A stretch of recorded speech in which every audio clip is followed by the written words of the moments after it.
ఏమైందలా దిగులుగా కూర్చున్నావు? నువ్వనుకున్నది జరగట్లేదనా? లేదా బాధలు, కష్టాలు, కన్నీళ్లు అన్నీ నిన్ను చుట్టుముట్టేశాయని బాధగా ఉందా? నువ్వలా బాధపడుతూ కూర్చుంటే బాధలు, కష్టాలు, కన్నీళ్లు తొలగిపోతాయా చెప్పు? నేనున్నానని నమ్మిన నువ్వే ఇలా బాధపడితే ఎలా రానన్నా? నీకేం కాదు. నీ చెయ్యి నేనెప్పటికీ వదలను. నువ్వు దిగులు చెందకు. నన్ను నమ్ముకున్నవాళ్లు ఆపదలో ఉంటే నేను చూస్తూ ఊరుకుంటానా? నిన్ను ఇలా వదిలేసి ఎక్కడికి వెళ్ళను.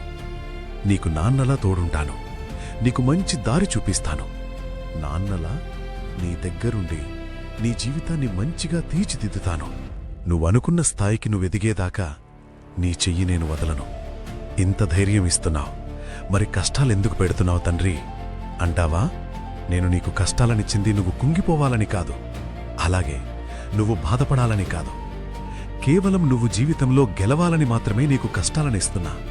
ఈ కష్టాలు భరించి నువ్వు ఎప్పుడైతే ముందడుగు వేస్తావో, రాబోయే రోజుల్లో ఇంతకంటే పెద్ద కష్టం వచ్చినా ఈ కష్టాలు నన్నేం చేస్తాయని నువ్వు అనుకునేలా చేయడానికి, ఇంకా నిన్ను దృఢంగా మార్చాలని నీకు ఇన్ని పరీక్షలు పెడుతున్నా. ఇంకొన్నాళ్లు ఈ కష్టాలను ఓర్చుకోరానన్నా. అప్పుడు నీ జీవితం చాలా బాగుంటుంది. నువ్వేదైతే కోరుకున్నావో అలాగే నీ జీవితం ఉంటుంది. మీ నాన్న మీద నమ్మకముంచు, సరేనా?